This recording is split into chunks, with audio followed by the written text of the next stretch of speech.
Hello dear students, welcome to my YouTube channel. Once again I am here to discuss another new chapter, and this chapter is related to the lubrication. This is also very important chapter from the exam point of view, and one or more questions can be asked from this topic.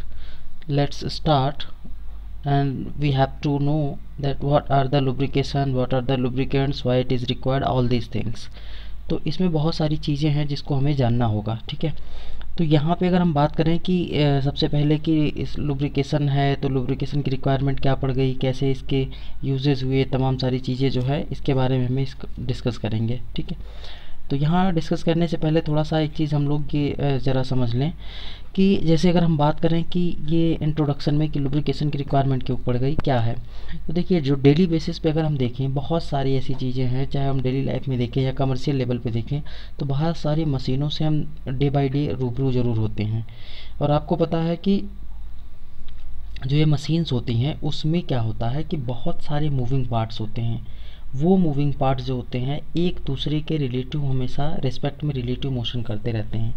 तो कई बार ऐसी requirement पड़ती है कि एक part जो है वो दूसरे पार्ट को सपोर्ट करे, इसके साथ साथ वो उसमें उसके रिलेटिव मोशन को भी अलाउ करे, मीन्स उसे रोटेट भी होने दें।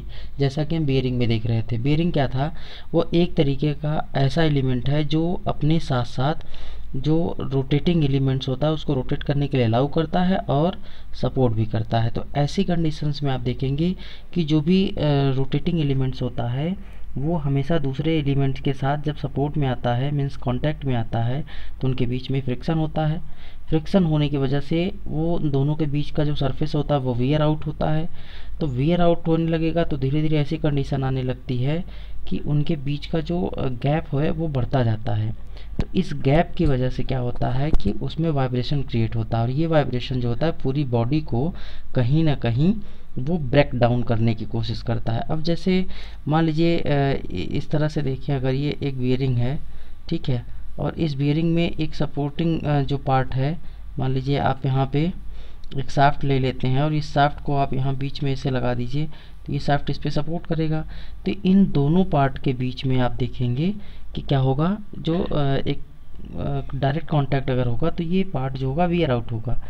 तो इस चीज़ से बचाने के लिए हम क्या करते हैं, इनके बीच में ये जो सरफेस खाली है यहाँ पे एक ऐसा मैटर होता है, एक एलिमेंट होता है जिसको हम कि एक ऐसा पदार्थ होता है जिसको हम इन दोनों सरफेस के बीच में इंट्रोड्यूस कर देते हैं।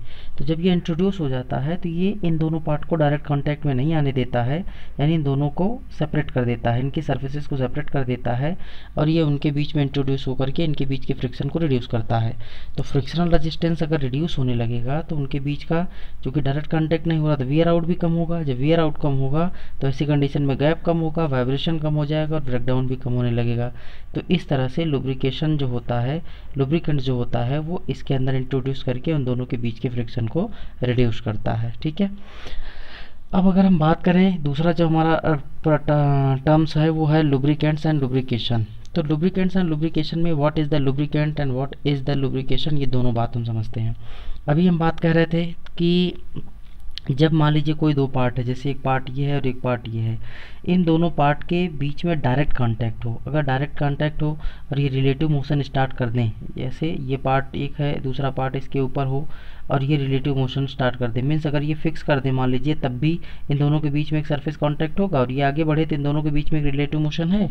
तो जब रिलेटिव मोशन होगी तो इनके बीच में जो फ्रिक्शन होगा उस फ्रिक्शन की वजह से यहाँ पे क्या हो जाएगा, इस फ्रिक्शन वाले पार्ट की वजह से यहाँ इन दोनों के बीच में फ्रिक्शनल रेजिस्टेंस बहुत ज़्यादा होगा। फ्रिक्शनल रेजिस्टेंस ज़्यादा होगा तो इन दोनों के बीच में जो पार्ट है वो वियर आउट होगा।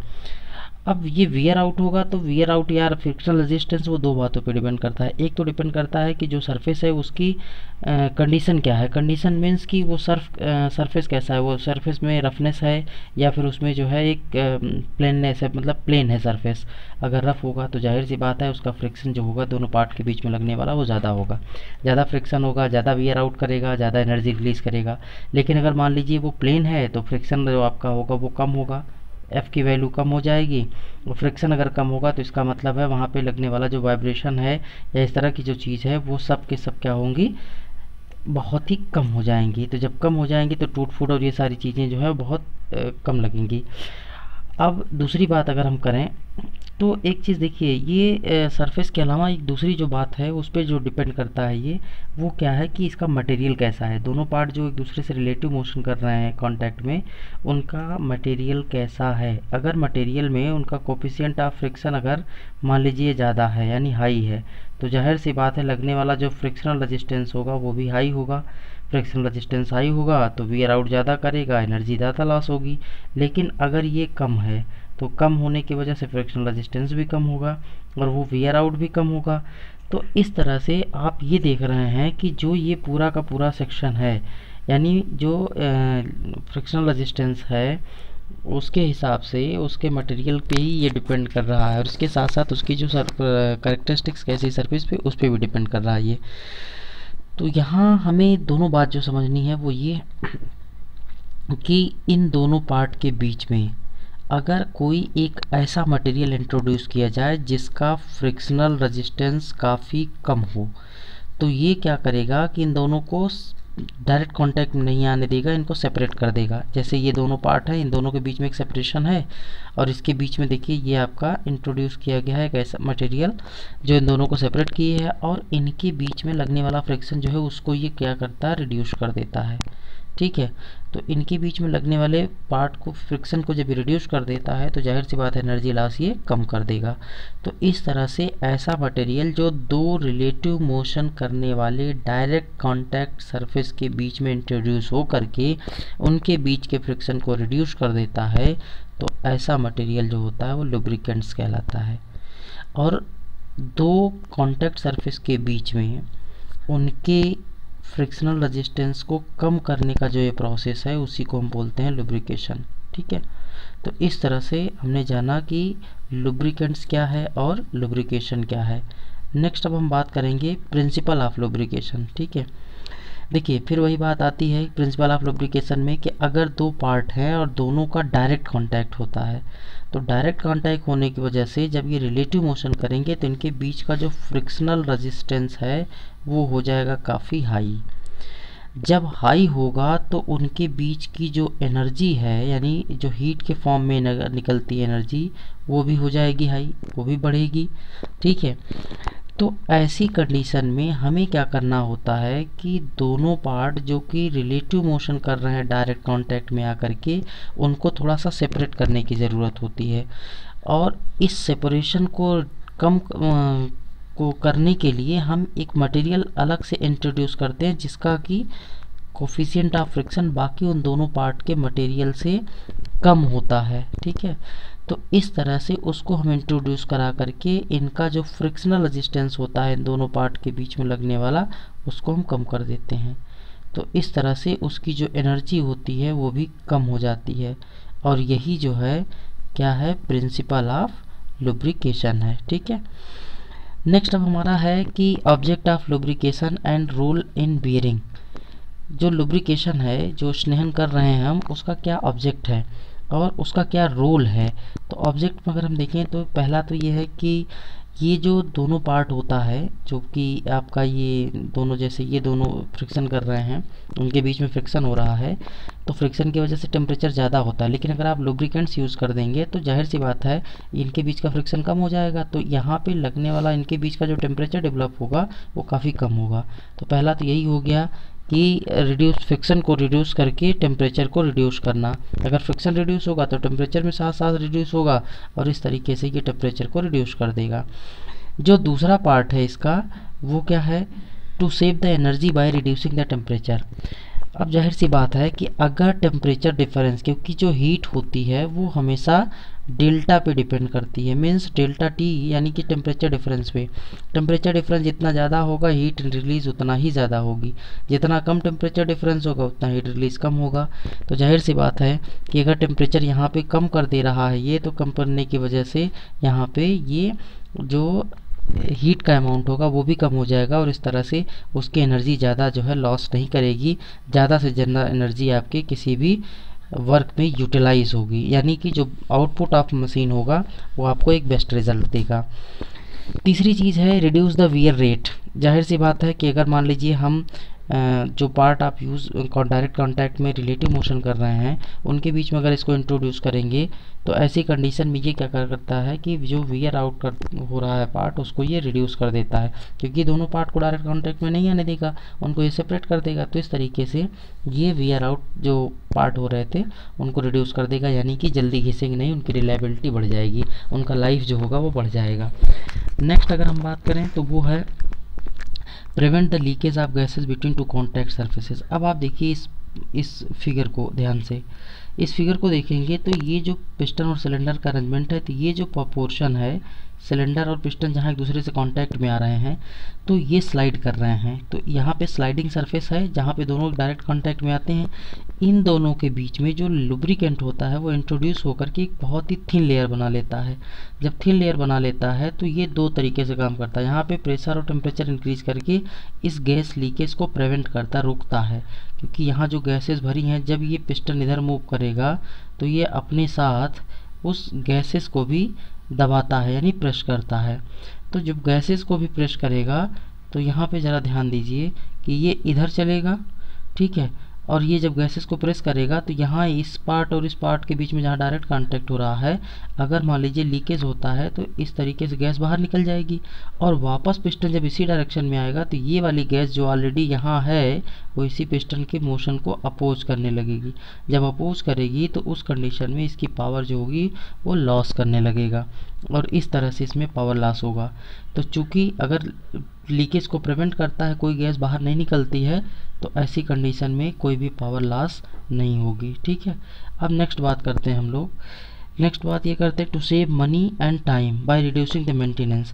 जाहिर सी बात है अगर दोनों पार्ट के बीच में हम लुब्रिकेंट यूज़ करेंगे तो उसका ऑपरेशन जो होगा वो काफ़ी स्मूथ हो जाएगा। ऑपरेशन स्मूथ हो जाएगा तो मेंटेनेंस जो होगा वो बहुत कम करना पड़ेगा, इससे हमारा पैसा भी बचेगा, मनी भी सेव होगी और टाइम भी सेव होगा। नेक्स्ट आपका है to reduce break down for normal operation. तो जाहिर सी बात ये है कि जब आप इसको इंट्रोड्यूस करेंगे दो कांटेक्ट सरफेस के बीच में जो डायरेक्टली कांटेक्ट में है, ठीक है, और रिलेटिव मोशन कर रहे हैं, तो उसमें अगर आप लुब्रिकेंट्स इंट्रोड्यूस कर देंगे तो उनके बीच में ये रिलेटिव मोशन जो होगी वो काफ़ी आसान हो जाएगी और ऐसी कंडीशन में उसका जो ब्रेक डाउन होगा, क्योंकि गैप कम होगा, वेयर आउट नहीं होगा, तो उसके ब्रेक आउट होने के चांसेस भी बहुत ही कम हो जाएंगे, यानी रिलायबिलिटी ऑफ जो पार्ट्स होगा वो इंक्रीज कर जाएगी, ठीक है। तो इस तरीके से हमने ये देखा कि इसका क्या क्या ऑब्जेक्टिव है। अब नेक्स्ट अगर हम बात करें तो जो दूसरा पार्ट हमारा है वो ये है कि नेक्स्ट है रोल, कि क्या रोल होता है इसका, ठीक है। जो हम लुब्रिकेंट्स यूज़ कर रहे हैं, लुब्रिकेशन जो होता है उसका क्या रोल है, इस बात को भी हमें अगर जानना है तो हम ज़रा समझते हैं। देखिए, जब भी किसी बियरिंग का लुब्रिकेशन किया जाता है तो उस समय उसमें क्या किया जाता है कि कुछ सॉलिड लुब्रिकेंट्स इंट्रोड्यूस किए जाते हैं, और जो सॉलिड लुब्रिकेंट इंट्रोड्यूस किए जाते हैं उन सॉलिड लुब्रिकेंट्स में जैसे आपका है मोलिब्डेनम डाइसल्फाइड, ठीक है, मोलिब्डेनम डाइसल्फाइड यूज़ कर दिया जाता है। तो ऐसी कंडीशन में जब लुब्रिकेंट आप यूज़ करते हैं जो सॉलिड लुब्रिकेंट्स, उसकी वजह से ये लंबे समय तक आपको इसमें लुब्रिकेशन करने की रिक्वायरमेंट नहीं होती है, वो बहुत लंबे समय तक उसी सॉलिड लुब्रिकेंट की हेल्प से आसानी से वो नॉर्मल ऑपरेशन अपना करता रहता है, ठीक है। अब ये जो पार्ट किया जाता है, यानी जो सॉलिड लुब्रिकेंट्स यूज़ किया जाता है ज़्यादातर बॉल बियरिंग और रोलर बियरिंग में किया जाता है, ठीक है।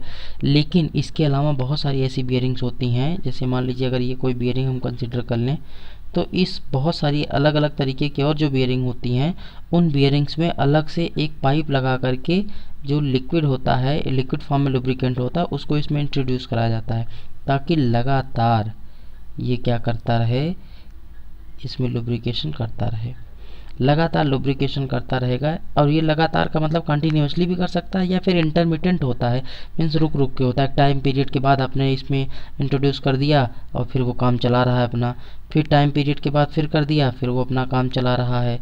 तो इस तरीके से आप जो है इसका कंटिन्यूसली लुब्रिकेशन किया जाता रहता है। और बेसिकली ये जो चीज़ है वो करी जाती है आपके किसमें, बुश बियरिंग में, और इसके साथ साथ आप जो है सॉलिड बियरिंग जो होती है उसमें। तो सॉलिड बियरिंग और बुश बियरिंग में जो पाइप लगा करके या फिर आप एक टाइम पीरियड के बाद इसमें उसका लुब्रिकेशन करते रहते हैं। अब बात करते हैं कि बियरिंग में जो लुब्रिकेशन है उसका क्या रोल है, उसका क्या फंक्शन है। तो सबसे पहले तो जो सरफेसेस होती हैं बियरिंग की, ठीक है। जैसे मान लीजिए अगर ये एक बियरिंग हमने कंसिडर किया, तो बियरिंग की जो सरफेस है, इस सरफेसेस के बीच में यहाँ इसके उस पे पार्ट में एक शाफ्ट होगा, ठीक है। और ये शाफ्ट मान लीजिए दिस इज़ द शाफ्ट, और शाफ्ट वाला पार्ट जो है इसके बीच में आपका ये इंट्रोड्यूस किया गया है लुब्रिकेंट्स। तो लुब्रिकेंट्स क्या करता है, इन दोनों पार्ट को एक साथ डायरेक्ट कांटेक्ट में नहीं आने देता, इन दोनों के बीच में एक सेपरेशन क्रिएट करता है, यानी दोनों सरफेस को सेपरेट किए रहता है। जब दोनों सरफेस एक दूसरे से सेपरेट रहेंगी तो ऐसी कंडीशन में उनके बीच का जो फ्रिक्शनल रेजिस्टेंस होगा वो क्या होगा, काफ़ी कम लगेगा। तो इसकी वजह से, और ये फ्रिक्शनल रेजिस्टेंस किस पे डिपेंड करता है, ये आपको पहले से पता है कि सरफेस की कैरेक्टरिस्टिक्स पे, यानी सरफेस रफ है या फिर प्लेन है। इसके अलावा मटेरियल का कोफिशिएंट ऑफ फ्रिक्शन क्या है, इन दो चीज़ों पे डिपेंड करती है। फ्रिक्शन कम है कोफिशिएंट ऑफ फ्रिक्शन, तो फ्रिक्शनल रेजिस्टेंस भी कम होगा। तो इस तरह से जब लुब्रिकेंट यूज़ कर देते हैं तो लुब्रिकेंट जो होता है वो उन दोनों सरफेस की वजह से, जो दोनों सरफेस कांटेक्ट में आ रही हैं उनके कंपैरिजन में इसका जो कोफिशिएंट ऑफ फ्रिक्शन होता है वो काफ़ी कम होता है। तो जब ये रिलेटिव मोशन करना शुरू करते हैं तो जो फ्रिक्शनल रेजिस्टेंस होता है वो दोनों पार्ट के बीच में ना लग करके जो ये इंट्रोडक्शन किया जाता है लुब्रिकेंट का, उनके लेयर्स के बीच में लगने लगता है। तो इस तरह से ओवरऑल जो फ्रिक्शनल रेजिस्टेंस होता है वो काफ़ी कम रहता है, ठीक है। तो ये फ्रिक्शन को रिड्यूस करता है। नेक्स्ट आपका है, ये जो है जब दोनों पार्ट एक दूसरे के साथ इंट्रोड्यूस होते हैं, यानी कि डायरेक्ट कांटेक्ट में आते हैं, तो उनमें वियर आउट होता है। और वियर आउट की कंडीशन में वो दोनों पार्ट जो होंगे कुछ ना कुछ कटेंगे, कुछ पार्टिकल्स उनके बाहर निकलते जाते हैं, या कई बार कुछ कार्बन पार्टिकल्स आते हैं, जिन कार्बन पार्टिकल्स को ये क्या करता है, आपका जो लुब्रिकेंट होता है वो फ्लश आउट कर देता है। फ्लश आउट करने का मतलब है कि उनको अपने साथ बाहर लेके चला जाता है। अगर फ्लो करके वो बाहर जा रहा है तो वो भी जितने भी ये खराब पार्ट्स हैं उन सबको बाहर कर लेता है। दूसरा है, नेक्स्ट आपका है फ्रिक्शन लॉस, ठीक है।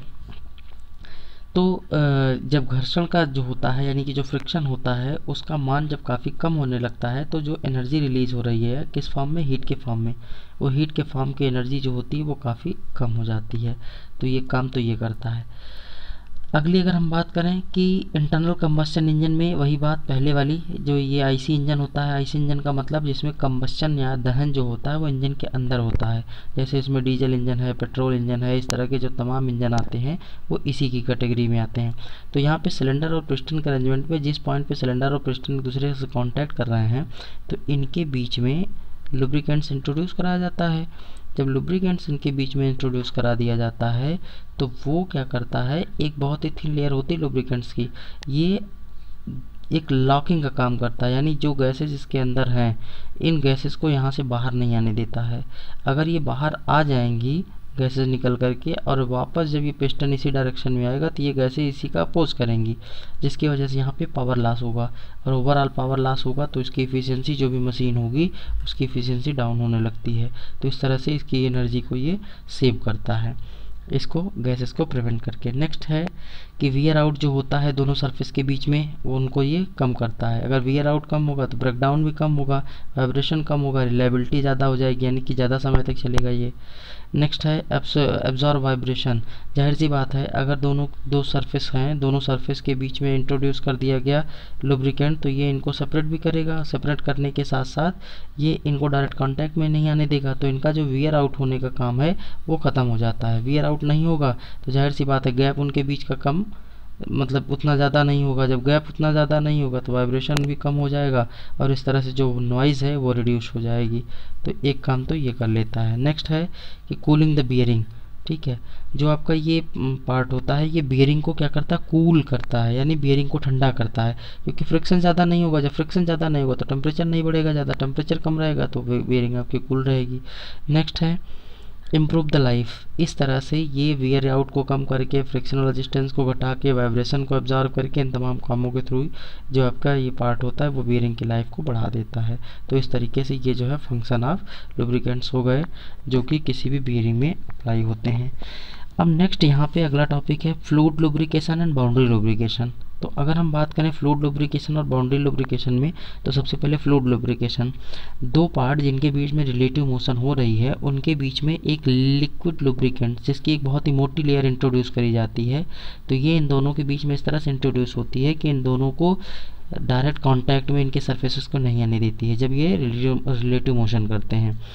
तो ये लिक्विड लेयर जो है वो थिक लेयर वो इन दोनों पार्ट्स को क्या करती, सेपरेट किए रहती है, और इस तरह से इनका जो लुब्रिकेशन है वो इस तरह से किए रहती है कि इन दोनों के बीच का जो कोफिशिएंट ऑफ फ्रिक्शन है वो काफ़ी कम कर देती है, यानी फ्रिक्शनल रेजिस्टेंस कम हो जाता है। क्यों कम होता है? क्योंकि फ्रिक्शन जो है, अब जो ये लेयर इसके बीच में पड़ी हैं, यानी लुब्रिकेशन जो हो रहा है, इसका लुब्रिकेंट इसमें डाला गया है, इनके लेयर्स के बीच में फ्रिक्शन जनरेट होता है, तो ये काफ़ी कम होता है फ्रिक्शनल रेजिस्टेंस का मान इसके। इस तरह से ये क्या करती है कि इसके फ्रिक्शनल रेजिस्टेंस को घटा देती है, यानी दोनों पार्ट को सेपरेट रखे रहती है। तो ये तो हो गया फ्लूइड लुब्रिकेशन। कई बार ऐसा होता है कि जो पार्ट आपके दोनों होते हैं उनमें से एक पार्ट ये ऊपर का एक नीचे का है, और उनके बीच में ये जो लुब्रिकेंट्स भरा जाता है वो इस तरह से भरा जाता है कि इन दोनों पार्ट जो होते हैं वो पार्शियल कांटेक्ट में आते हैं, कभी कांटेक्ट करते हैं कभी नहीं करते हैं। तो इस तरह का जो लुब्रिकेशन होता है उसको हम बोलते हैं बाउंड्री लुब्रिकेशन। और इसमें क्या होता है, ये कम्प्लीटली सेपरेट होते हैं, कभी भी एक दूसरे से डायरेक्ट कांटेक्ट में नहीं आएंगे। ठीक है, तो इस तरह से ये हो गया बाउंड्री लुब्रिकेशन और फ्लूइड लुब्रिकेशन। अब हम कहें कि क्लासिफिकेशन ऑफ लुब्रिकेंट्स क्या है, तो क्लासिफिकेशन ऑफ लुब्रिकेंट में देखिए, एक तो ये हम क्लासीफाई करें तो लिक्विड लुब्रिकेंट सबसे पहले आता है।